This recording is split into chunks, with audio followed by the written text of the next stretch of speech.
wrongs I have just begun. Ain't no mercy, ain't no mercy. Got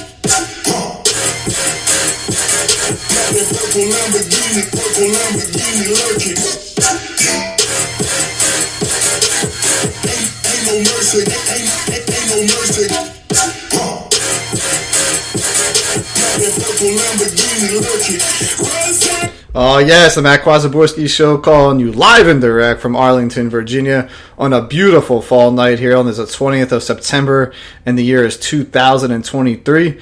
It is the second podcast that I've been doing since getting back on the track after getting settled after a very tumultuous summertime with a lot of change, a lot of upheaval, but we're getting back on track and getting settled down. It's wonderful to be here with you tonight. Checking in with all my listeners out there. Before we get started into this podcast, I just want to thank Al Gore for inventing the internet. Thanks Spreaker Platform for hosting us, and of course all the loyal listeners out there that have been downloading and listening to. If you tuned into the first show, thank you for downloading. It was a tribute and a memorial to Mr. Brendan McCulligan, a longtime family friend who passed away at the age of 42 after a 13 year battle with cancer. When I say 13 years, he was diagnosed when he was 29, passed away at 42 about 3 weeks before his 43rd birthday. And this week up in Philadelphia, they'll be interning Brendan. They had him cremated and they'll be interning him. So a little bit drug out process for his family. But, like I said, just dedicated the last show to him, and what an honor and a legend it was to get to know him. He was a true fighter. He stood for his values. He stood for what he loved in, what he believed in, and that was people. He just loved life. He loved people, and he loved his family above all. Always family, as he said. So it was an honor to also be a pallbearer for Brendan. I was kind of shocked when I was asked, but it was nice. It was 8 of us, all different kind of ties to Brendan, but it was great to be a pallbearer, and it was just an honor to represent him and his family in unfortunate circumstances, but just to carry him to and from the church was awesome. But with that, I want to wrap in that the Eagles are 2-0 for Brendan since he passed away. They beat the New England Patriots and then on the first game, and then they beat the Minnesota Vikings on Thursday Night Football. And we're in sort of a mini bye for the Eagles early on in the season. And if any team kind of needs a mini bye right now, it is the Eagles. Not because they're 2-0. They won pretty easily. They've won, I would say. Maybe the score may not indicate that, but they've won. Great teams beat teams that are a little bit not as talented as them, and they're teams that make other mistakes, and they kind of they win these games. And I really credit the defense for stepping up, especially in New England, and also the other night down 4 starters. But before we get into that, we just want to say to the NFL, it is a lot of interesting times going on. We're also going to talk about the baseball season going in there before we delve back into the Philadelphia Eagles. But I am the 5,437,823 Philadelphia Sports Podcast, so I'm sure I'm right there with the top podcast listeners out there. So, with the Eagles being 2-0, what you see early on is that a couple of things I said in the first podcast. You had an inexperienced play caller on offense, the new offensive coordinator for the Eagles, Brian Johnson. Yes, he's known Jalen Hurts since they were kids, all the way through high school and colleges and things like that. Never called a game in the NFL. Was the quarterback's coach, under Nick Sirianni. Got to know Jalen obviously well as a quarterback's coach. Shane Steichen was the offensive coordinator last year, and congratulations to him as he got his first win as an NFL head coach last week down in Houston as his Colts beat the Texans. But before that, Brian Johnson was the quarterback's coach under Shane Steichen, the offensive coordinator. Steichen takes the Colts job, Johnson gets elevated, and his very first game, he's going against Bill Belichick. Okay? We all know that Bill Belichick is going to go down as probably the greatest NFL football head coach of all time, or at least in the top 3, depending on the way you see his legacy. He's a defensive mastermind. And he was throwing defenses at Jalen Hurts and the Philadelphia Eagles in the first game that made Jalen look very confused, inaccurate in some ways, but also just hesitant to pull the trigger. And we're going to tell you why. One of the reasons is that Bill Belichick would show a man-to-man coverage, and then they back off into a zone. And this was particularly impressive when Bill Belichick sent the blitz. The blitz, for all you fans out there at the NFL, is when you send an extra attacker to disrupt the play, maybe sack the quarterback, hit the running back early on, just to be a disruptor with that play. But that also leaves 10 guys trying to guard 11. Of course, that eliminates the offensive line, but it often puts the defensive backs in man-to-man situation. At least that's been the tradition in the NFL when it comes to defenses. Well, Bill Belichick kind of threw a little wrench into that. I was watching some tape replay of the game. So Bill Belichick was showing blitz. Even if the Eagles saw the blitz, what would happen is that when you see a blitz, all the receivers on the offensive side should be in man-to-man coverage, right? A.J. Brown's got a man on him, Devonta Smith, Dallas Goedert. But what Belichick would show man, right? But as soon as the ball was snapped, the blitz would come, but then those guys would drop back into zone, utterly confusing Jalen Hurts on where to throw the ball because it looks like the receivers are open, but they're really not. He sees zone, and he knows not to throw it in those particular spots. And I think it also confused the receivers because when they broke into their routes, they were expecting to be in man-to-man coverage, and all of a sudden they found themselves thinking they're wide open, but they're sitting in the middle of a zone where it's very tricky for the quarterback to throw the ball in there, especially when being blitzed. And that's what happened in Game 1, where Jalen Hurts did look hesitant. He was a bit inaccurate. It wasn't the best game, but you know what? The Eagles won. The Eagles won because their defense stepped up. New England could not run the ball. Mac Jones looked very good for the first between quarters 2 and about halfway through the third quarter. Fourth quarter, the Eagles under the new also they have a new defensive coordinator in Sean Aside, dialed up some coverages, dialed up a little bit more pressure, and sort of getting to Mac Jones. And Mac Jones doesn't have a ton of talent to work with back there on the receiving end, also with the running backs. And they got to when the Eagles won 25-20. If you're New England Patriots that day, the receiver Butte out of LSU, go Tigers, he caught 2 very key passes in the game, but did not come down with both feet in the ground. The Patriots, especially on the last play, the Patriots had a 4th and 11, and it looked like Mac Jones had the right route. Butte ran the right route. Butte caught the ball. He just didn't drag his right foot in the ground. If he gets his foot in bounds there, the Patriots got first down, all the momentum in the world, and probably go down at that point and either win the game, maybe 26-25 is that outcome. But I'm guarantee you that Belichick was on the offensive coordinator, Bill O'Brien, to get on the receivers coach of the Patriots. He's got to get 2 feet in ground or he's not going to play. He kind of cost them the game. I also think Bill Belichick kind of cost them the game, whereas the Patriots had the ball down 22-14, which is down by 8. They had a chance, I think it was like 4th and 4, within field goal range on a rainy night in New England with a rookie kicker, and Belichick opts to go for it. So he opts to go for it, and they miss it. So it's still 22-14, and the Eagles have the ball. They get the ball back on the turnover of downs. If Belichick kicks it there, yes, it's 22-17. They still need a touchdown. But a touchdown and an extra point at that point of the game could have given them the lead.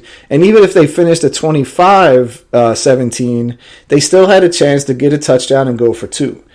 But also, they had a chance there to go down to be up 25-22 on that last drive. And they could have kicked the field goal to either tie the game at 25 or to, like I said, to take the lead. It was very strange when Belichick passed it up. Look, I know you have a rookie kicker. It's raining. The winds are probably swirling, but that's why you draft kickers. You don't draft kickers not to kick indoors. Kickers have to learn how to kick outdoors. They got to learn how to kick in, especially in a place like New England, which I think out of them and Seattle are the 2 most northern cities. Foxborough, Massachusetts, where they play, that kick outdoors all the time. There's no dome covering it. It's not like Minnesota that has a dome up there, right? Chicago, weather is bad. But again, further north up on the longitude and latitude. And it was kind of surprising that Belichick passed that up. Why not give the rookie kicker a chance to kick? It's game 1. It's an out-of-conference game. Why not see what he has? I was quite surprised that he passed that up right there. And that could have potentially cost the game. Where on that last drive, instead of needing a touchdown, they may have only needed a field goal to at least tie the game. Could have been 25-22.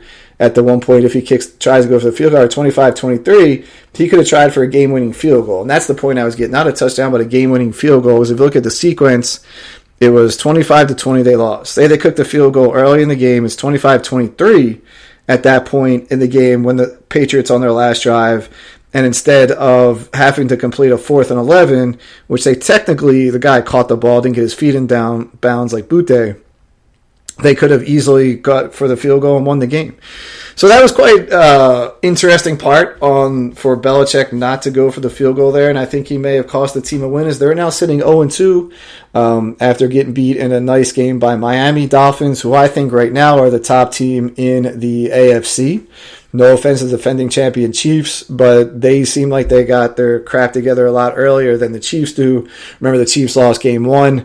When they didn't have Travis Kelce or Chris Jones, but to beat they bounce back going to Jacksonville and win this week. But it wasn't a statement win where Mahomes came out and dominated.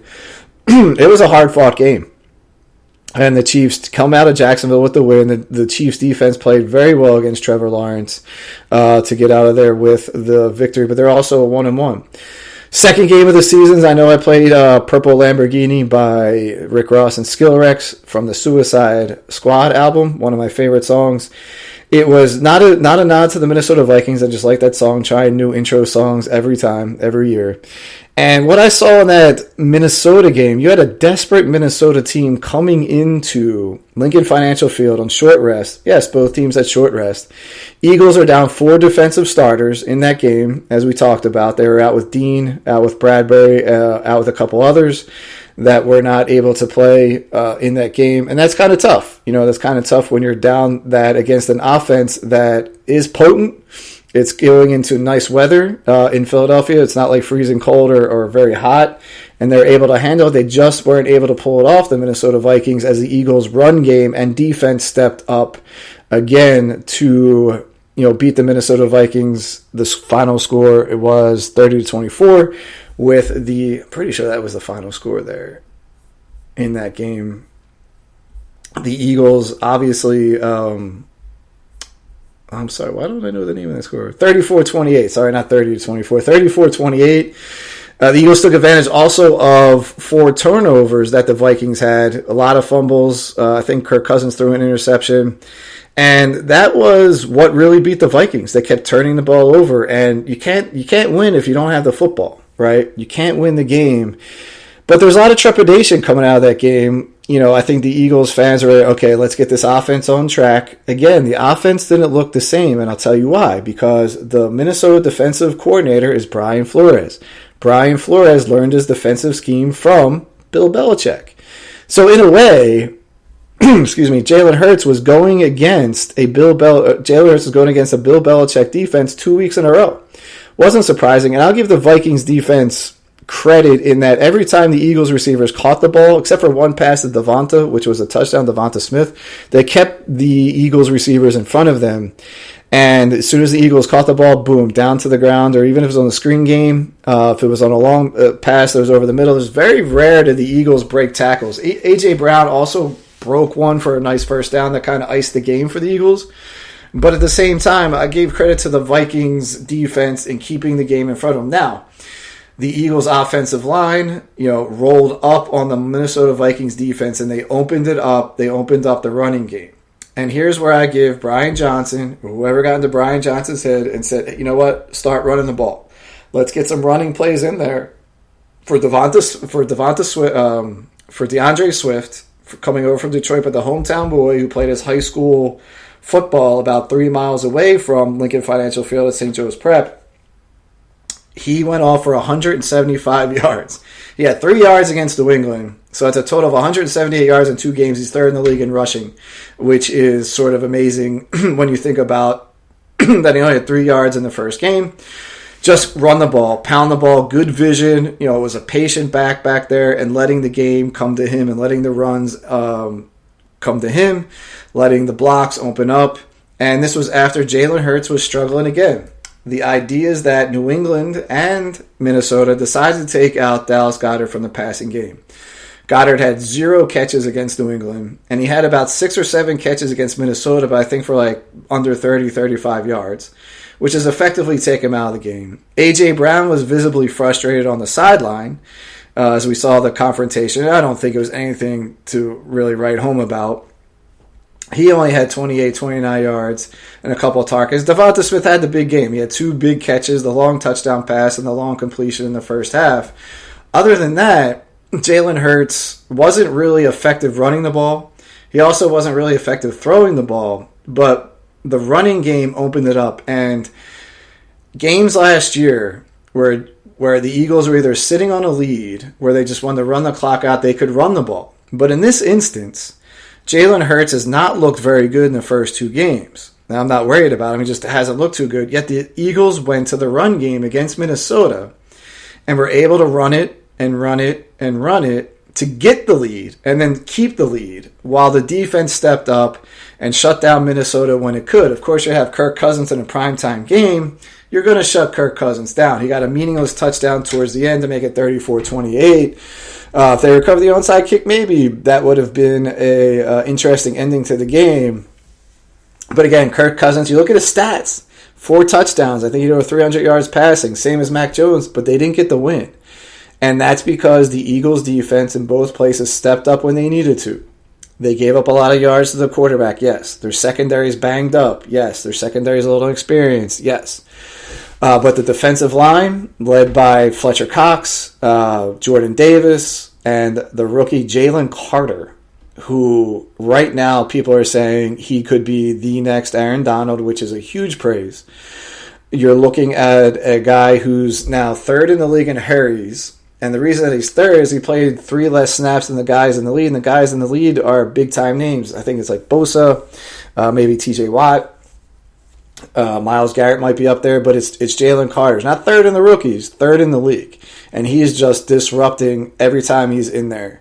The Eagles are shutting down the run. The Vikings have a big problem at running back. The loss of Dalvin Cook is huge, even though I'm not a big Dalvin Cook fan.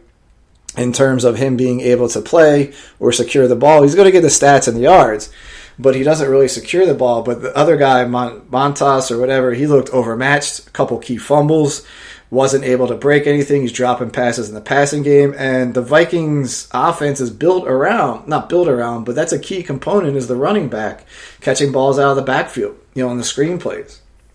One of the best matchups of the night defensively for the Eagles was Darius Slay going against Justin Jefferson. And last year, the Vikings and the Eagles played the same matchup, basically. It was the Eagles home opener, 2nd week of the season. This time, the Vikings coming off a home win, the Eagles coming off a road win, but at the same time still opening up on the road. The only difference was a short week. Last year, it was the longer week. I think they played on Monday night. And the Eagles dominated them, and they dominated Justin Jefferson. Well, this time they didn't. It was like a heavyweight fight. Watching Justin Jefferson and Darius Slay go at it. Some passes Slay won, some Jefferson won. Especially at the end, Jefferson was not dropping the ball. But I was very impressed with Justin Jefferson, as I always am. As we know, LSU guy, always wanted him over Jalen Reagor, and basically we all know what happened there. So in the game, Kirk Cousins completes a pass to Justin Jefferson, who looks like at the end of the first half, completes the pass. Jefferson looks like he's going in for the end zone, and the Eagles' defensive back, number 26, one of the backups, kind of hit him at the right moment, whereas Jefferson went to lunge over the end zone with the ball, and then you just have to break the plane with the ball, but you have to have possession. As he lunges it, Jefferson, he fumbles the ball. The ball drops in the end zone and then drops out, which in the NFL and college, that rule is a touchback. Basically, Justin Jefferson turned the ball over, and that was huge. Eagles get the ball back, I think, with 35 seconds and maybe 1 or 2 timeouts. And Al Michaels, Kurt Herbstreit go, well, the Eagles are just content to go into the half with 10-7 lead. And this, to me, the 2-minute drill under Jalen Hurts and Nick Sirianni and Steichen and Johnson, they have been phenomenal. They have been phenomenal in managing the clock.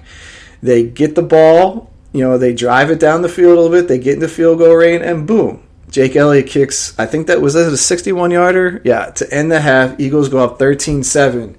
And the way they manage the clock And they weren't throwing passes, boom, get out of bounds. It was running the ball, timeout, run the ball, timeout, run the ball out of bounds. And I think one completion set up the field goal try, and that's it. And that turnover for Justin Jefferson felt like that he gave up 10 points and not just 3.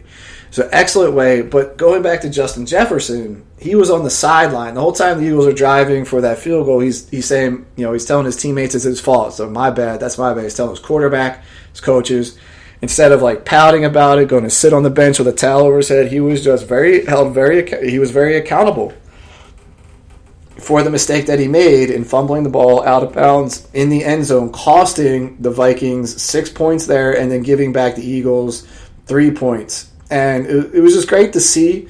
You hear about all of these growing up. You hear about all of these diva receivers, all of guys that don't want to play. Later on, you see A.J. Brown, John with Jalen Hurts, John a little bit with Sirianni. And it was just great to see Justin Jefferson being held accountable at that point, and being accountable, holding himself accountable is the correct term. That was wonderful to see.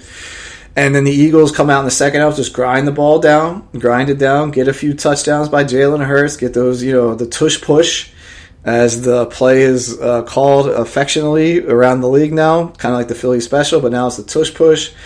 It's causing controversy, which I don't understand why. It's completely legal to do so. Peter King, the longtime writer who actually picked the Eagles to win the Super Bowl this year, don't know if that's a curse or not, says this is a rugby play, this needs to get out of the NFL. And it's not illegal, and you see other teams are trying to do it. They're just not doing it exactly the way. The Colts, under Shane Steichen, who came up with the play, or at least ran the play effectively, they couldn't do it in their first game. You saw Jordan Love of the Green Bay Packers thought he was going to do a quarterback sneak, maybe not a tush push, but he was all messed up and did a false start. It takes a lot of execution, and you just have to stop it. The famous thing is when the Eagles were playing the Cowboys last year, they lined up, Jason Kelsey goes, it's coming, and they tush pushed it, they got the first down. And that's a credit to, it's a play design that's innovative. It's not very, pretty play design, but it's innovative and it works, and it's highly effective when you have all the moving parts all in sync, moving at once, and that's really what it takes. Jalen Hurts gets a few touchdowns there. They kind of put the game, it's 27-7. Then they get outscored 21-7 after that. It was Vikings were to come back, and the Vikings were the more desperate team because they lost the first game to Tampa Bay in Minnesota 20-17. Again, turnovers were an issue for that game. Last year when it was a similar situation, the Vikings were coming off a masterful win against Aaron Rodgers and the Green Bay Packers, especially defensively. I think they blew them out 33-7 going into the link, but they weren't as desperate last year,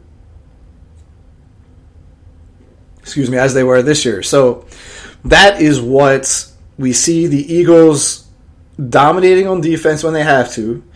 Offensive steps up, make plays when they have to. A.J. Brown with a huge first down catch against Minnesota in that game. And Swift just going off for 175 yards. They just had to do it. It took to win. And that's what great teams do. They don't always win pretty. You don't want to be winning pretty in September. You want to be winning pretty come December like the Eagles were last year, November especially. December got a little tough for the Eagles actually last year.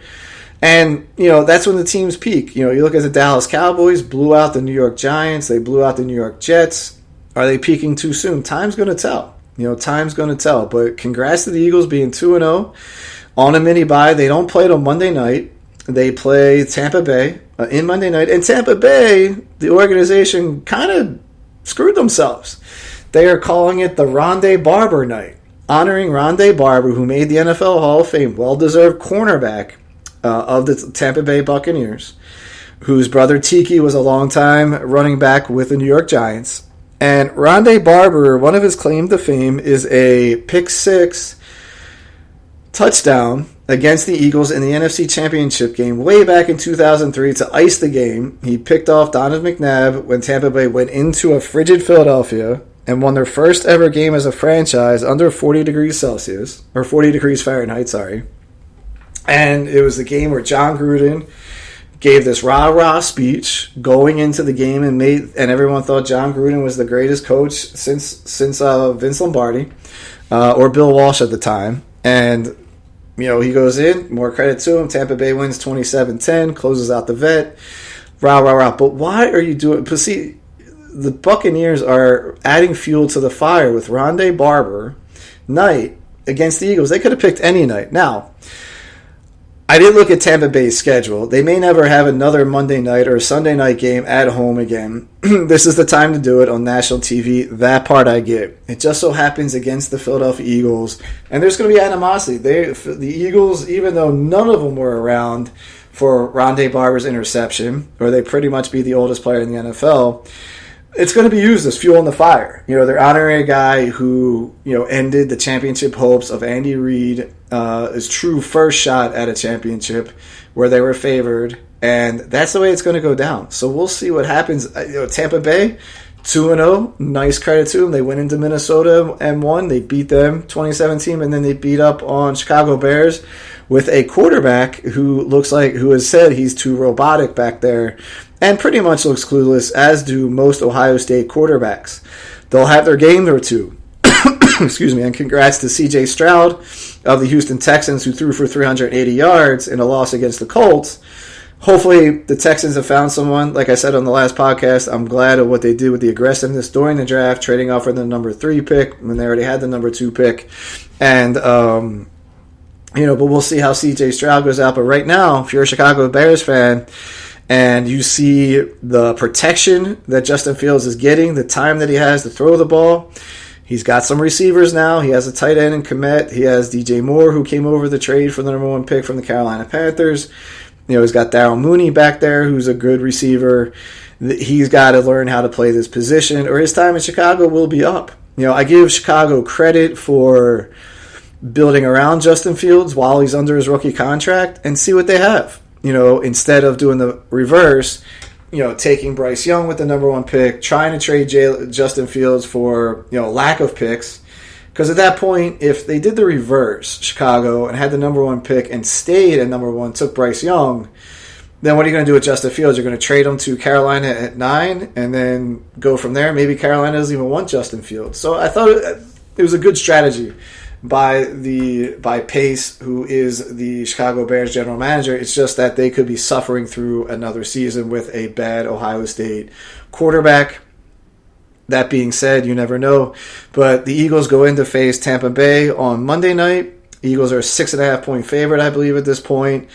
I think the Eagles have some ground to make up going back into Tampa again after losing in the playoffs and being really steamrolled. And I thought Jalen Hurts was exposed again in his first season. Now they go into Tampa and see what they can do. They should be the favorites. I don't expect Tampa Bay, maybe they'll contend for that division, but they're not going to contend for a wild card even if they're 2-0. Crazier things have happened, but I do keep an eye on Tampa Bay because I have a house down in St. Pete. And I like Baker Mayfield. I don't understand why teams don't seem to gravitate towards him. Maybe he's a spoiled brat in the locker room, but his commercials are kind of funny, and he has success in Cleveland. I thought they drove him out, and for all the wrong purposes up there, but or over there, but they did. Now he's in Tampa, and I wish him all the best there. Mike Evans is a Hall of Famer down there as the wide receiver. He's had 9 or 10 straight years. Every year he's been in the NFL, he's caught 1,000-yard seasons, which is going on 9 years, which is up there with some of the greats, some of the great players that ever played the position. Mike Evans is putting his name up there, and he has a Super Bowl, so he does have that cachet as well. The reason you don't hear about him is that, sometimes he's injured, hasn't played with that many great quarterbacks, which should make his legacy even that much better. Yes, he had Tom Brady for 2 seasons. Was it 2 or 3? I think it was only 2 seasons. Yeah, that'll help. But at the same time, he's playing with guys like Baker Mayfield, the guys before Tom Brady, and putting these numbers up. And all the credit to him. He's a dangerous guy out there. He's the complete receiver. And if ever gets traded, Eagles should be one of the first people on the horn, even if they don't need him. He would be great going down the stretch as a strong, tough receiver who makes tough catches, who gets open. who gets the yardage. So that would be someone, yeah, I would love for him to be on the Eagles. And the Eagles were thinking about trading for him a couple years ago, knowing that his contract was coming up and being a salary cap situation for Tampa Bay. Matt Kwazaborski Show. Staying in the division, we're going to look at the NFC East. We have 3 2-0 teams. The aforementioned Eagles, the aforementioned Cowboys, and then the Washington Commanders, who, for all intents and purposes, the first week they played Arizona Cardinals at home. If you ever play in a pool, it's called a suicide pool or a pick'em pool. You get to choose one team and only get to choose them once if you think they're going to win. And I picked Washington against Arizona. They were losing at one point, but Washington came back to win. And if you're losing to Arizona at home opening day, you got some issues. But they go out to Denver and they get down big. Washington does, and they storm back against the Broncos and wind up winning that game. The Broncos had a nice Hail Mary to kind of get the Broncos within 35-33, but then could not convert the 2-point conversion. Holding or not, it doesn't matter. The Redskins won that game, and they're winning this game with a guy named Sam Howell, quarterback.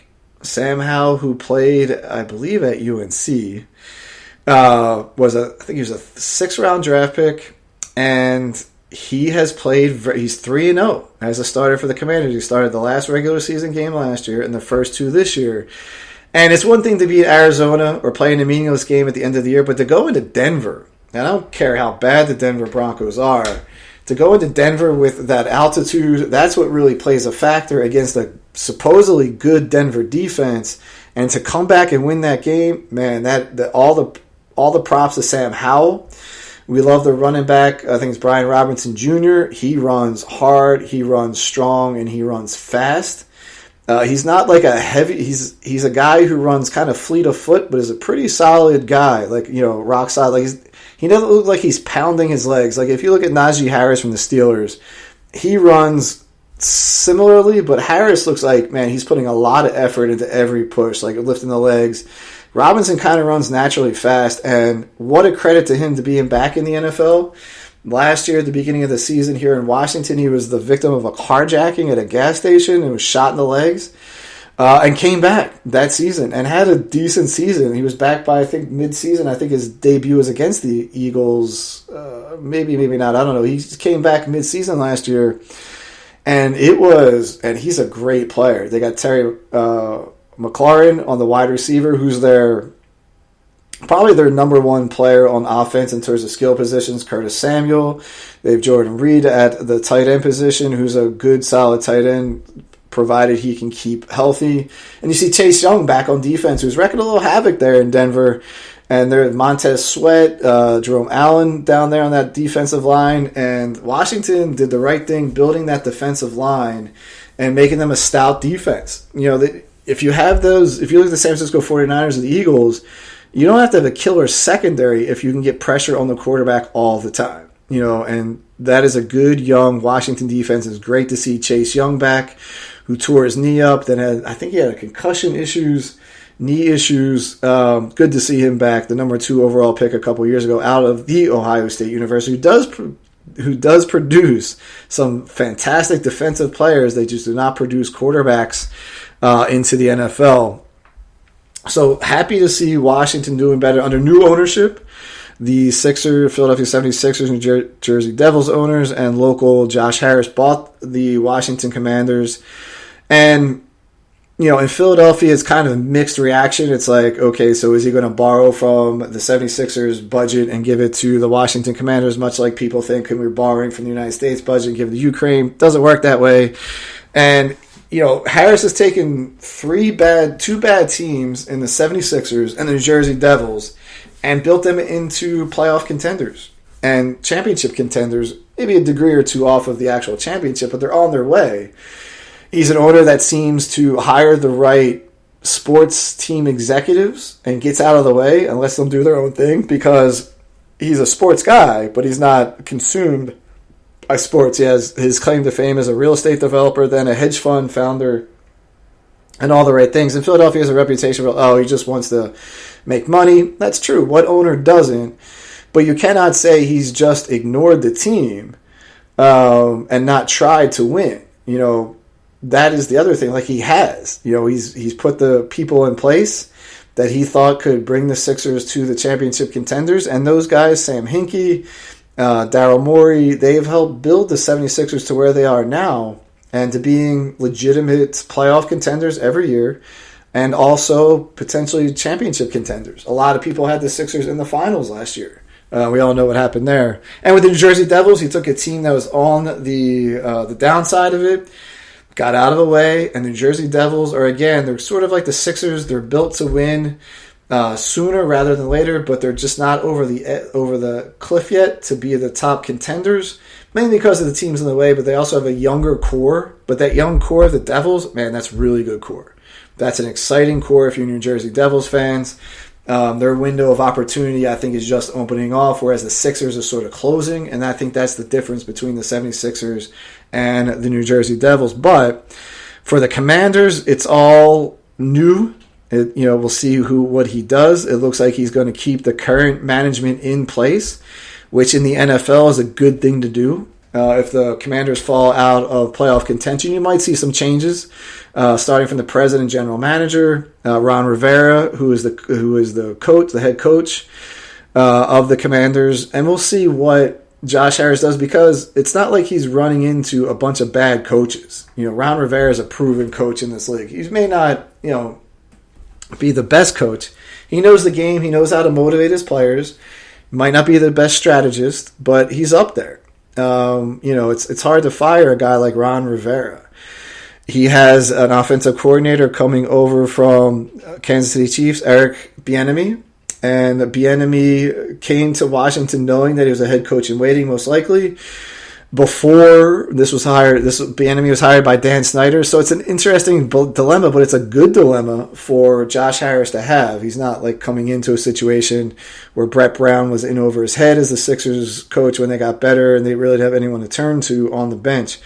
And I think this is a good situation for the Washington fans.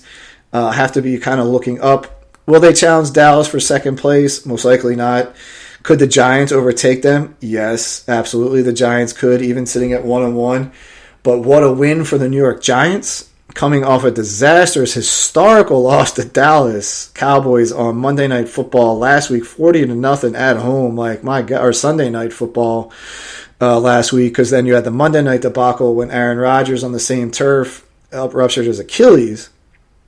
But the Giants go into Arizona down 28-7. Sleepwalking through the 2 quarters. So basically for 6 quarters of the season, the Giants had not scored. And then Daniel Jones puts them on their back and then lights up the Arizona Cardinals, and Jonathan Gannon, for the 3rd consecutive game in a row, collapsed, lost the lead. He had the lead against the Kansas City Chiefs at the Super Bowl, as we all know, 24-14, lost that.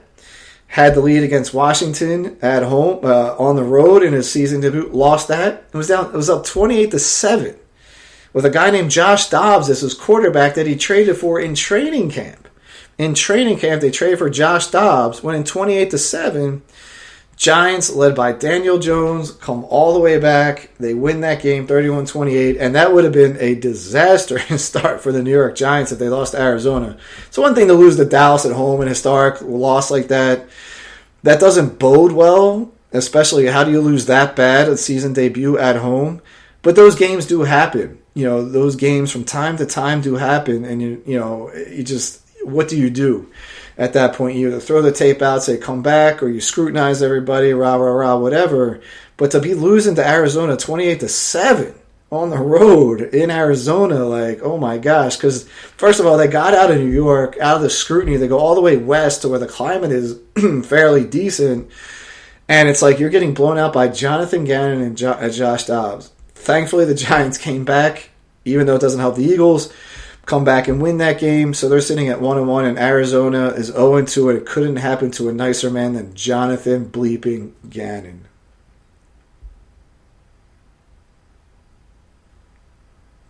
Matt Kwazaborski Show, calling you from Arlington, kind of rambling, I guess, a little bit, but that's okay. It's just getting the practice of being back on the podcast, the Matt Kwazaborski Show. Staying within the league, you have the NFC South, where you have 3 teams also at 2-0. You have the not surprising New Orleans Saints, who have not wowed you, but they shouldn't be wowing you at this point. They beat Carolina the other night 20-17 on Monday night, and they beat Tennessee, a very good defensive Tennessee team, 16-15. Again, much like the Eagles, they won. They're winning these games. Derek Carr is in a new situation with new receivers. They're down their top 2 running backs. They're on their 3rd running back going in.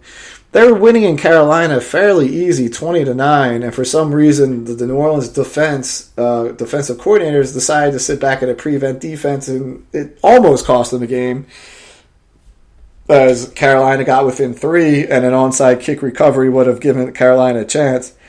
But they're 2-0. And the Saints have great defense.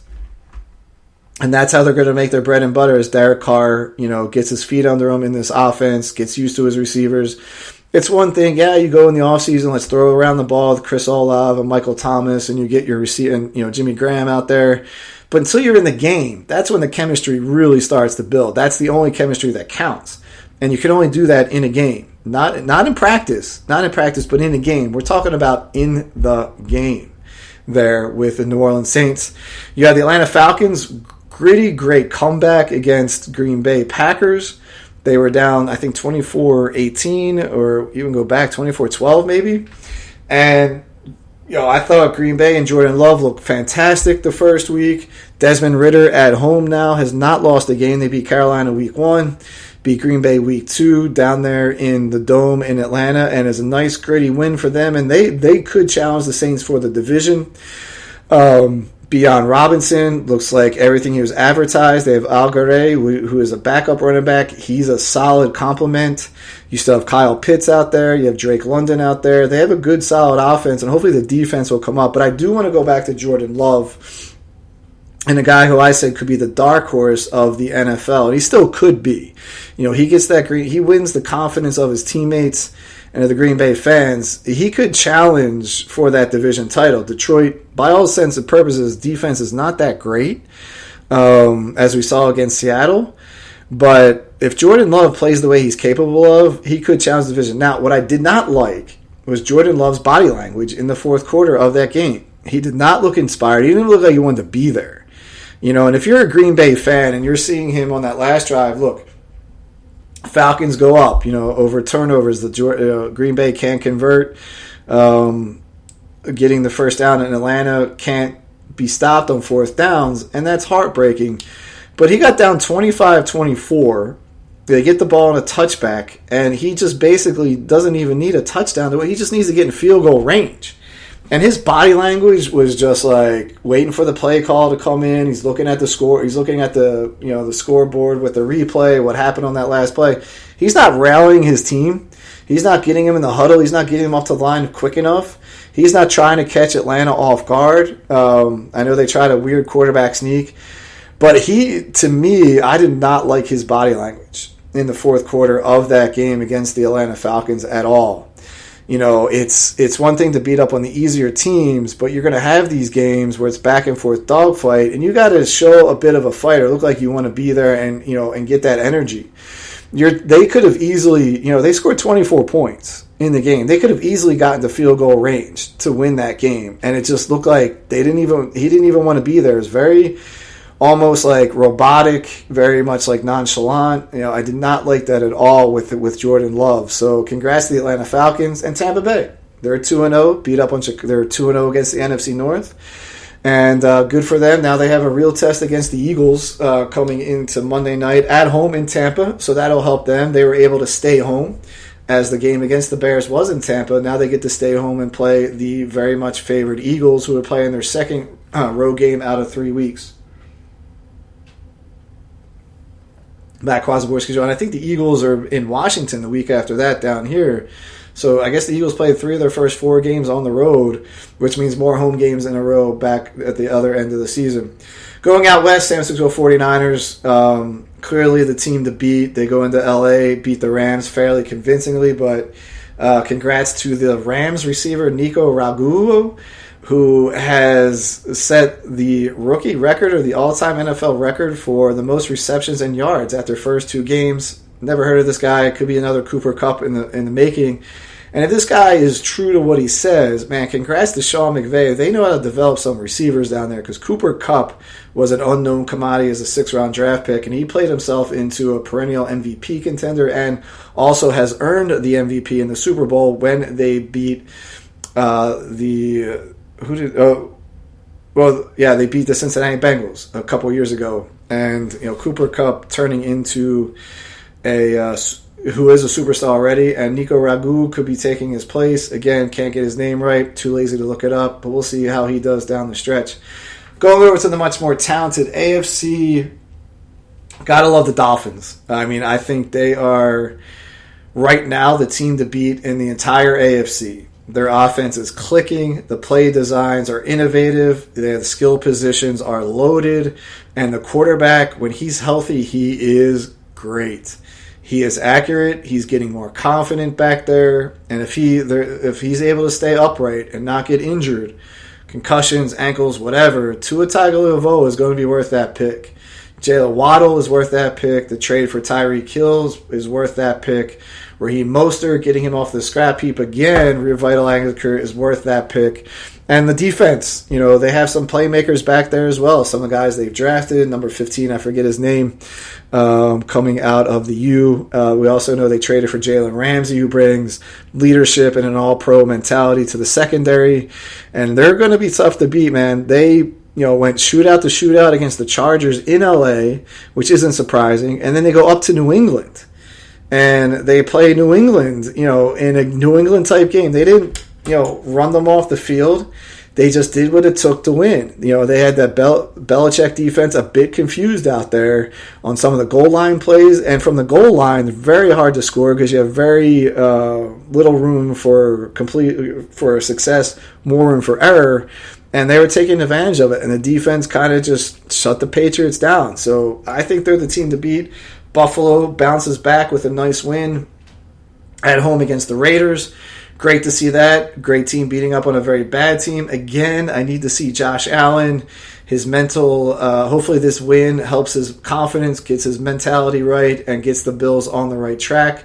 The Bills and the Dolphins are going to be a great thing. And if the Jets trade for a quarterback, they could also be contenders for that division. Zach Wilson is not going to parlay them into the playoffs. I understand Dallas's defense is really good. They had they have probably the best defensive player in the league, and Parsons, who's a major disruptor. But at the same time, there are ways experienced quarterbacks learn how to play against those guys. Good offensive linemen know how to block, and they're coached well. I'm not saying the Jets were unprepared, but Zach Wilson inspires no confidence. I don't think there's anyone in that Jets offense that has confidence in him leading them. And Joe Douglas knows from his Super Bowl days with the Eagles, sometimes seasons materialize out of nowhere. And you have to take advantage of it because it's very hard to get back. Very, very hard to get back to the Super Bowl, as the NFL history has proven. I think the Patriots are the last team to win back-to-back Super Bowls. It's just extremely hard to do that, and they need to take advantage of it. Quarterbacks like Jameis Winston in New Orleans, he could be an answer back there. He has shown growth. He has shown leadership and maturity, I believe, in the quarterback position, even as a backup to the Saints. Remember, the only reason he's the backup is because he got hurt, right? Then they went out and got Derek Carr. They weren't ready to roll with him, and that's fine. You got a chance to get Derek Carr, you go and get that chance. He could be a guy that could easily go into New York, win over that offense, inspire some confidence, and play some good ball. Jacory Brissett of the Commanders, the more and more the Commanders win, the more they may be willing to part ways with the experienced veteran backup Jacory Brissett, who's been trained under Belichick, under Frank Reich. He could go into New York and easily try to pick up that offense because he's a vet, and that's what those guys do at the backup. And I'm sure there's a few others out there, even Baker Mayfield in Tampa.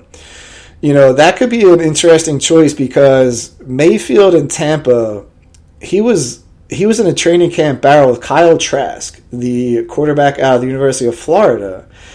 And the fact that a former number one pick was in a training camp battle with like a 4th or 5th round pick shows you that the team has a lot of faith and may be willing to move on from you because they like what they saw in their 3rd or 4th round pick. It's not to say Baker Mayfield is a bad quarterback. He's not.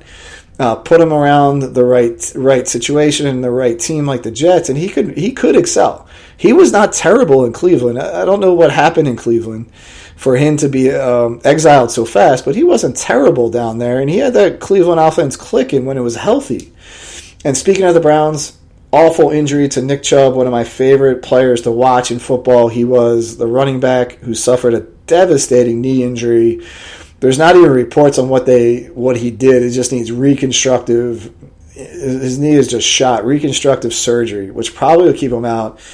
And if I read a tweet right by Adam Schefter, it's the same knee that needed reconstructive surgery a mere 8 years ago. But in running back shelf life, that's a long time. And that's when Chubb was back in college, I believe, with Georgia. And here's how great Chubb was, and so under the radar. He had a 5.3 yards per carry average over 500 carries. The only other running backs in the history of the NFL at that point in their career to over 5+ yards were Jim Brown, the legendary Cleveland Brown, and Adrian Peterson, the legendary Minnesota Viking. Then he became a bit of a journeyman after that. But they're two of the greatest running backs of all time, and here's Nick Chubb right behind them. He was a fantasy mainstay. He would be my fantasy keeper if I played in one. Did an auto draft year. I was thrilled that he was on my team again. And just devastating to see him go down. So basically what happened is Cleveland was driving against the Steelers near the end of the first half. Minka Fitzpatrick, the all-pro safety from the Pittsburgh Steelers, just tried to tackle Chubb. It was just the timing was off because it was as Chubb planted his leg, and a split second later, milliseconds, Fitzpatrick with his shoulder just hits that knee before Chubb had a chance to adjust the knee and blew it out. And then Fitzpatrick was down for a long time, and that's how violent the collision was. And in my mind, when you see guys get hurt in all of sports, it's because they didn't an injury. They didn't anticipate the collision or the hit. In football especially, you can sort of anticipate when you're getting hit or how to hit guys, and that kind of keeps you safe. Chubb, didn't have a chance to adjust his knee, and Fitzpatrick just hit him at the wrong time where they both were injured. And unfortunately, Chubb's career could be over.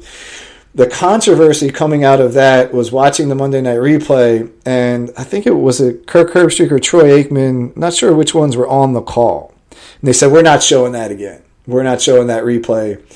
They showed it on the Pittsburgh screen because you heard the crowd all of a sudden go, oh! Like, oh my God, that was ugly, that was awful, and exactly what it was. And as Chubb gets the cart situation from one end zone, he's got to be carted all the way across the entire field. You just hear the Steelers fans going, Chubb, Chubb, Chubb. And great sportsmanship by the Pittsburgh Steelers. Cleveland Browns are their rivals, one of their top rivals. Baltimore has sort of superseded the Browns only because the Ravens and the Steelers have been very successful over the course of the last 2 decades where the Browns have not. But if the Browns were more successful, they would be the number one rivalry. Easy, they would be the number one rivalry of the Pittsburgh Steelers. It was great to see the Pittsburgh fans chant his name as he's driving across the field in the cart. It had to feel like a lifetime for him to get from the cart to the locker room. Just awful injury. You hate to see it. And it really affected Cleveland. They wound up losing the game on defensive. Steelers scored 2 defensive touchdowns in the fourth quarter, which the much maligned and criticized Deshaun Watson seemed to blow the game for them, showed his frustrations, got a couple penalties, shoved the ref, didn't get suspended for it, ironically, but you wonder about Deshaun Watson's mentality now there in Cleveland. You look at it as, first of all, the story of him, as we know, he was kind of forced out of Houston, wanted out of the Houston Texans, and then he has all these allegations of sexual impropriety with massage therapists, 22 of them. As he's leaving Houston, he wants to be traded to like Miami or LA or somewhere where he knows he's going to win. Cleveland had showed interest. He turned them down. Then Cleveland comes back with a $230 million guarantee contract. Okay, you don't turn that down. But at the same time, he didn't want to be there. Now he loses his best skill position player in Nick Chubb. He's in Cleveland. He's not playing well. You wonder if this could be one of the biggest contract mistakes in the history of sports. Again, in the NFL, there are no guaranteed contracts, and for him to get guaranteed $230 million coming off these allegations and playing for a bad Houston team, albeit played very well at the time, he's lost a lot of football. He took a year off, was suspended. Now he's in a new offense. Excuse me. It's to see if he's ever going to be rounded into shape back as a quarterback to where he once was. Sort of like, if Andrew Luck came back or Colin Kaepernick came back. They took a lot of time off of football, and it'll be interesting to see how they would be able to adjust to the game in that way. So horrible to see Nick Chubb go down. In that division, the AFC North, you have the Ravens at 2-0. They went into Cincinnati, and they beat a shocking 0-2 Bengals teams. They started last year 0-2 and still made it a championship game. Burrow doesn't look the same. He looks hurt. And defenses are keying in on Joe Mixon. They want Burrow to throw the ball because they know Burrow is hurting on his calf. He strained his calf in the preseason, and I think one of the first practices. Never played it down to the first game. Probably wouldn't have if he was healthy, but the point is that he's not healthy. So I've seen the Ravens and the team that beat him in the first week just take Joe Mixon out of the game. It was Cleveland, by the way. Took Joe Mixon out and let Joe Burrow defeat him. And Joe Burrow can't do that right now. He doesn't have, he's just playing injured and playing cautious and doesn't have the zip on the ball. So the Ravens looking good at 2-0. I have a few of their players surprising on my fantasy. I got Lamar and Tua, by the way. And ironically, every week the guy I don't start has the better week fantasy-wise. Zay Flowers, the rookie first-round draft pick, receiver, looks really good and confident. That's going to help Odell Beckham Jr. That's going to help Mark Andrews when he gets healthy. He's out there, but he's got to get healthier. Gus Edwards, if they keep that running game going, they got good pieces on the offense. And I think for the first time in a while, they've surrounded Lamar Jackson with some really solid offensive skill playmakers. OBJ's obviously past his prime, but he's still effective. Mark Andrews, one of the best in the league. And if, say, Flowers comes up, he's looking really good. That could be a good team for them because they're going to come at you defensively. The Matt Kwazaborski Show. Going to AFC South. The Jaguars, really good gutty loss to Kansas City Chiefs at home. Offense looks out of sync. The Kansas City defense, Chris Jones comes back. He's a disruptor. He sat out week 1, sitting out for contract reasons. Comes back as a 1.5 sacks, bunch of hurries, a bunch of tackles, and really had that Jaguars offensive line in cahoots. The Jaguars all pro guard Sheriff. I don't know for how long, but his injury looked pretty bad, and that's not good for Trevor Lawrence. He's a guy who can run and make throws on the run, but not every single snap. You see Jalen Hurts, who's rolling out. He looks good when he rolls out. Lawrence, he looks good when he rolls out, but only when it's designed. And I think that could be an issue if that offensive line is banged up. The Colts under Shane Steichen, hey, hats off. Gets his first win. Does it without his starting quarterback, Anthony Richardson, who runs for 2 touchdowns against Houston. And on the second touchdown, he suffers a concussion as he's running into the end zone. And Anthony Richardson's 6'5". It wasn't like a slide play. He's just 6'5", and the defensive back went to make the tackle, accidentally kind of collided head to head. It wasn't spearing, and that wasn't called a penalty. But as Richardson's falling to the ground, he hits his head really hard on the ground, snaps his head, self-reports his concussion symptoms, take him out of the game. Gardner Minshew, love Gardner Minshew. Who doesn't? When he's playing for a bad team against bad teams, he's quite effective and led the Colts to the win. And congrats to Shane Steichen, who changed the game plan up a little bit, had Richardson running a little bit more instead of throwing the ball against Houston. Tennessee had a nice bounce-back win against the Chargers. They beat the Chargers in overtime. You look at the Chargers' stats offensively, how did they lose that game? Chargers' defense. Their defense is an issue. They're getting stupid personal fouls. They were just not playing well, not playing with their headspace. And their head coach, Staley, comes from the defensive side of the ball, much like Jonathan Gannon. And if you're Staley, man, the noose is starting to, they're starting to prep that noose out there in LA at being 0-2. And that's an issue. We'll get to them in a second. But Tennessee, losing to New Orleans on the road, comes back at home and wins a gritty game. They know that the AFC South, it's not the Jaguars all the way. Tennessee still has a gritty, gutty, experienced team. especially with Ryan Tannehill and Derrick Henry. Treylon Burks is coming to own, had some nice passes. They always have a great tight end, and their defense is stout. Their defense is a very, very stout defense that, it will be interesting to see when Indianapolis plays them, because Shane Steichen exposed that Tennessee defense last year when he was here in Philadelphia, 35-10. I also think that's because the Eagles were able to stop the run game fairly easily, because if Tennessee, if you can run on a team, and Tennessee establishes that run, it makes them harder to beat. Even if Derrick Henry's not killing you, if you're establishing that run, that makes them extremely, extremely formidable, because it kind of picks up steam for the quarterback, for the defense, things like that, because it's keeping the defense off the field. They're able to rest. But if you're shutting that shutting that running game down, much like the Eagles did last year against Tennessee, you will see that it's very hard for Tennessee to get offensive momentum. Texans, they're rebuilding, but they're hanging in there. They hang in there all the time. Even last year before, one of the rebuilds as well. So it's probably the worst division, but one of the more division with exciting young players, especially in Indianapolis, Jacksonville, and Houston. And then finally, the AFC West. They are looking Kansas City's division to lose. Last year, going into the season, the AFC West was considered the best division of football, with the quarterbacks, with Russell Wilson especially being traded to the Broncos.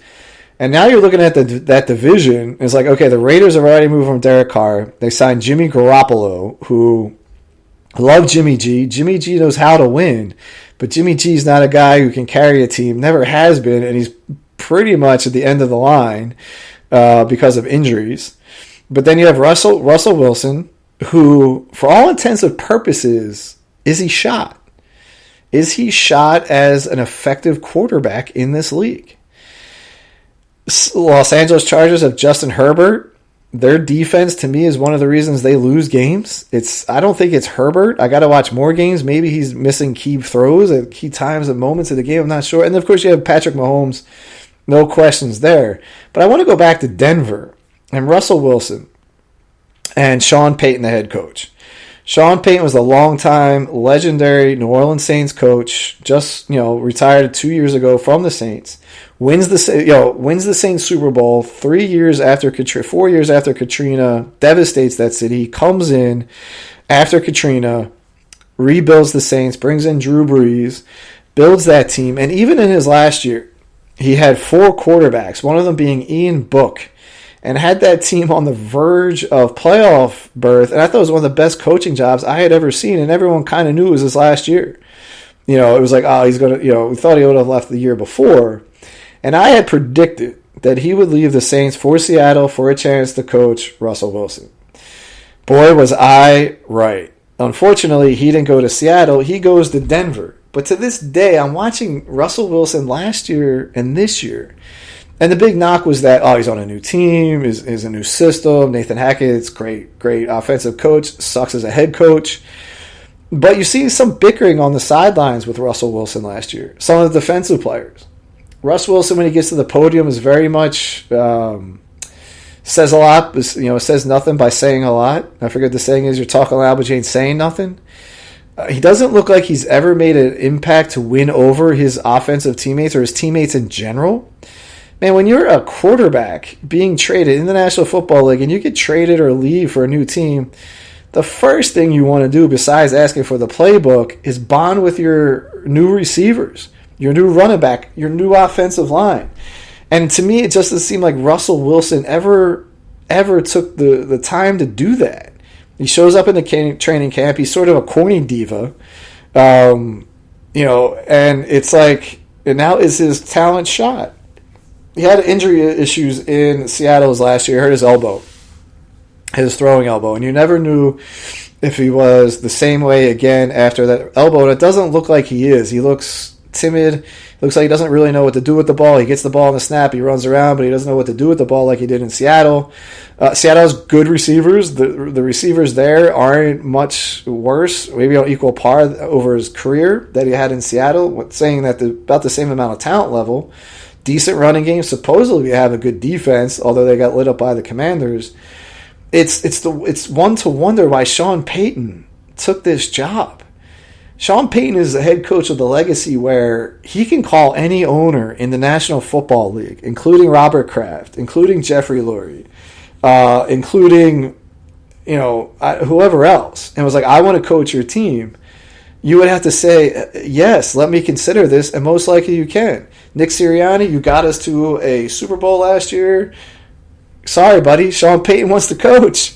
Coach Jalen Hurts. We're going to hire him. I mean, that would be a hard call, but you almost have to consider it, given his experience and how he coaches the team and how Sean Payton never called the Chargers. Maybe he did.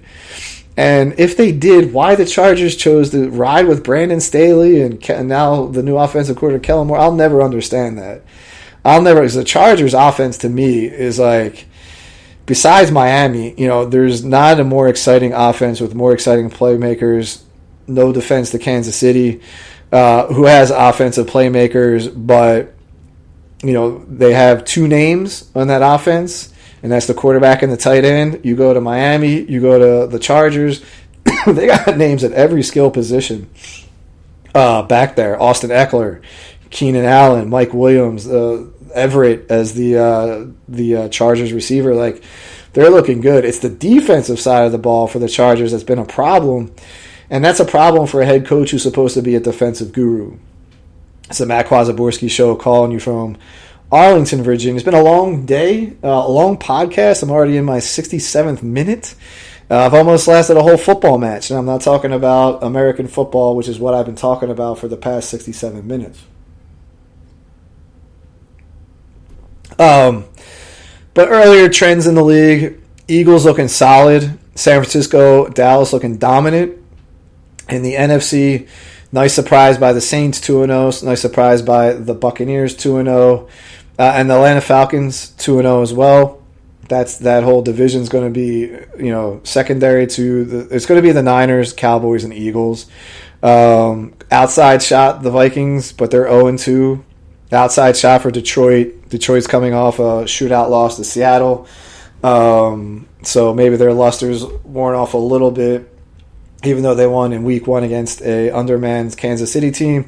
AFC, I like the Dolphins a lot right now. Baltimore, I think, if you had to choose a championship game, it would be Kansas City, Baltimore, and Miami as the favorites, going probably Kansas City and Miami down the line, just because I don't trust Lamar Jackson throwing the ball. But I think this is the more balanced offense that we've seen in Baltimore in a long time. Signing OBJ, drafting Zay Flowers, you have Mark Andrews at tight end.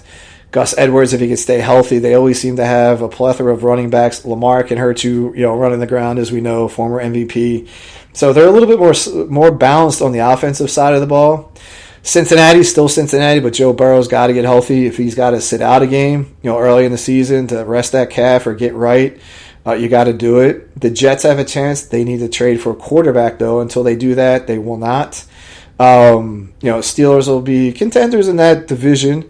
Jaguars, Tennessee will be contenders in the AFC South, but they're not going to push the top tier of those teams. And that's the way I kind of see it going down the stretch. Going to switch over a little bit to baseball. The Phillies today with a 6-5 victory over the Atlanta Braves in Atlanta. They take the series 2 games to 3. Yes, Atlanta had the series, the division wrapped up, clinched in Philadelphia. And that's hard to see. So Philadelphia the Phillies played with some heart and some passion. It's a nice bounce back win after they got blown out 9-3 last night. They were losing 7-0. Came back, made it within, got within 4, loses 9-3 after a nice win the night before. I think it was 8-0 or 8-1.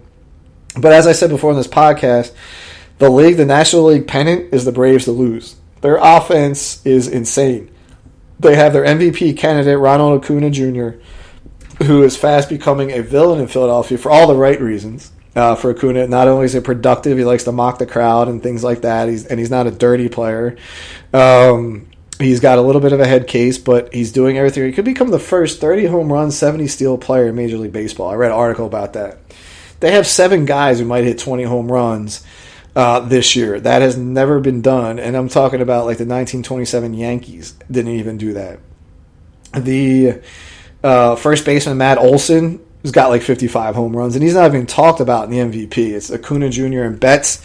It'll probably down. Maybe Olson's now in there. There's still some issues with the pitching staff. Strider is striding right along. He's healthy this year and has dominated the Phillies in his last 2 starts. I thought the Phillies pitching matchup in this Braves series, Wheeler versus the Braves 5th starter, and then Strider versus the Phillies 5th starter. And then today you had Nola. I forget who pitched for the Braves. I didn't watch the game. Nola pitched 6 innings, 2 runs, 8 strikeouts. That's what we want to see in the playoffs. Talking about Nola, what you don't know what to get with him, and the Phillies are only going to go as far as he can take them. You were hoping that Lorenzen, the trade line candidate pickup, and Christopher Sanchez can go into that bullpen during the playoffs and become like that Zach Eflin type that the Phillies used last year, or an Andrew Miller type. Not that these guys are as good as these guys, but that's sort of like when you need a couple innings after your starter can't get out of the 4th inning in the playoffs, which often happens. You want a guy that can come in there for at least 2 innings before you get and give your offense a chance to come back, or get to that bullpen and get the right guys in there for the 7th, 8th, and 9th. The Phillies have an issue in the 8th inning right now, or the 7th inning, with Sir Anthony Dominguez, who has not pitched well this year. I've never been a big fan of his. Thank you last year for the playoffs. Even before he got hurt this year and years before, he was never a guy I thought could pitch 2 games in a row. It was just a head case. Not a head case. That's not the right word. That's not fair. But mental. Like, he just wasn't able to get it together that 2 games in a row. Pitched him in the first game, the 3rd game, 2nd and 4, 2-5, 3-7. Think he's great. 2 games in a row. He's just not a guy I want to call on. Alvarado still looks like he's rounding into form. A little worried about his control. Soto, the left-hander of the bullpen, had a nice game today, but he cannot walk. He can't walk guys when he comes in the 8th inning. The Phillies want him to be one part of the 8th inning. They want 2 or 3 8th inning guys before you get to Kimbrel. The Phillies want him to do that. He just can't walk players. He can't walk batters.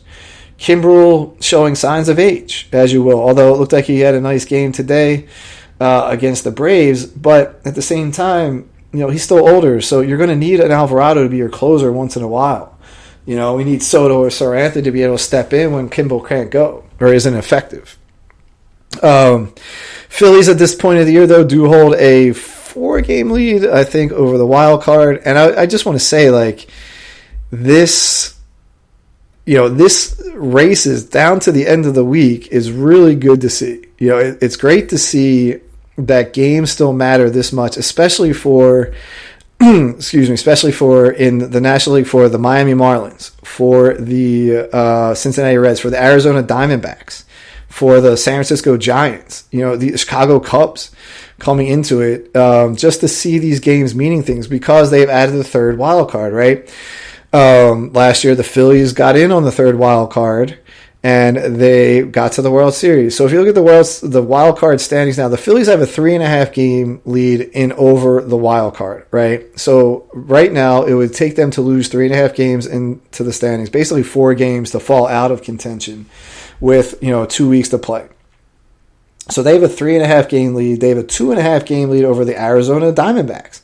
What a great season they've had, up and down. It started off really hot, went really cold, got really hot again. Their run differential is -16, yet they're the 5th best team in the National League. The Cubs, who are starting to falter off a little bit, they're tied for the wild card. They're the last wild card in, and Miami's right behind them, a half a game out. And the Cincinnati Reds, 1.5 games out. And the Giants have kind of fallen off the place at 3.5 games out. San Diego, who's won 7 in a row, is trying to make a last-second push. They're 5 games out. And they, out of all the teams that could jolt up the standings, it would be the Padres with a +82 run differential. And they're, 3 games under 500. But this is what it's all about. Baseball used to be just 2... the American League and the National League are one division. The top team won. They faced in the World Series, and that's it. They split them up. Okay, the National League West, the National League East. They play each other in the Championship Series, go to the World Series, top 4. Now you got 6 teams in each division in each league, and I think it's fantastic. The Phillies, even though they're 3.5 up, and right now sitting at home field in the wild card round, they're not guaranteed with the way they're playing. You know, I mean, they're 5-5. You got the Arizona Cardinals are only Arizona Diamondbacks only 2.5 back. Of that first round, and the top two wild card winners will play a best of 3. The top seed will get home field advantage, and right now that's what the Phillies, and that's what you want. You don't want to have to go on the road to play the Diamondbacks in the first round. You don't want to go on the road and play the Cubs.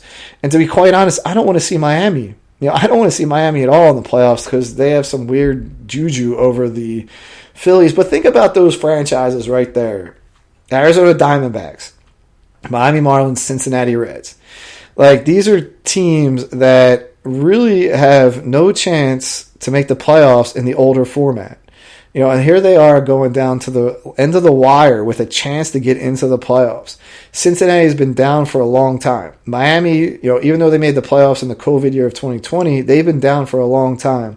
Cubs rebuilding, they're back on top and doing really well. And the Giants under, infamous manager Gabe Kapler is hanging tough. If you go to the American League, you have the wild card is Tampa Bay's up by 9 games, so they're not going anywhere. Toronto's got a half-game lead. Then you have Seattle and Texas, who are tied in the same division.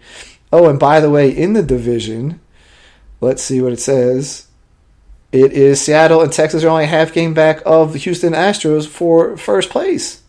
So the AL West could potentially have 3 teams in the playoff: Houston, Seattle, and Texas. And when have you seen Texas do well recently? You have not.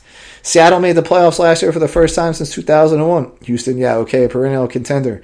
The top seed in baseball in the American League is the Baltimore Orioles, sitting at 95-57. Tampa Bay is only 2 games behind them for the division at this point. So they're going down to the division. If you're Baltimore or Tampa Bay, that's the number 1 seed. I believe, they get, one will be the wild card, and the other will be on the bye. So that's kind of crazy when you think about it, because the 6th wildcard team plays the weakest of the division winners. So at this point, the 3rd wildcard team will play Minnesota, in Minnesota, best out of 3. And if you're Houston, Seattle, or Texas going into Minnesota, you got to like your chances. You really got to like your chances there. And it's great for baseball to see these teams going down the stretch. Getting Baltimore back into the playoff picture, getting Texas back in the playoff picture, Seattle back with one of the best young players in Julio Rodriguez being back in the picture, and they hated Houston Astros being back in, being in the picture again, along with the hated Atlanta Braves. The Milwaukee Brewers are going to get in the playoffs. They're going to be tough, and of course the Dodgers, who are there every year, and I think they've quietly been there this year with their baseball success in the regular season. Yeah, it's the 78th minute. If you're still tuning in, man, God bless you. A little rambly in the beginning, got kind of focused. Was always focused in the head. It's when you start talking is when you get a little bit caught up in it. And kind of running out of steam. It's 9:30 at night. It's been the Matt Kwazaborski Show, calling you from Roslyn, Virginia. We are going to have Mr. Rick Ross with Skrillex take us back out before I give our final talk. Forgive me for my wrongs, I have just begun. Ain't no mercy, ain't no mercy. That purple Lamborghini lurking. Ain't no mercy, ain't no mercy.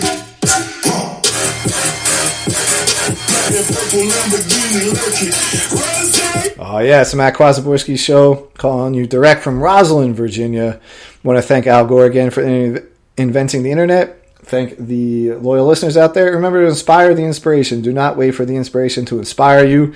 Until next time, enjoy week 2, everybody. Maybe I'll do another podcast going on about this week. Matchups, as well as a great college football weekend. Talk to you later, everybody.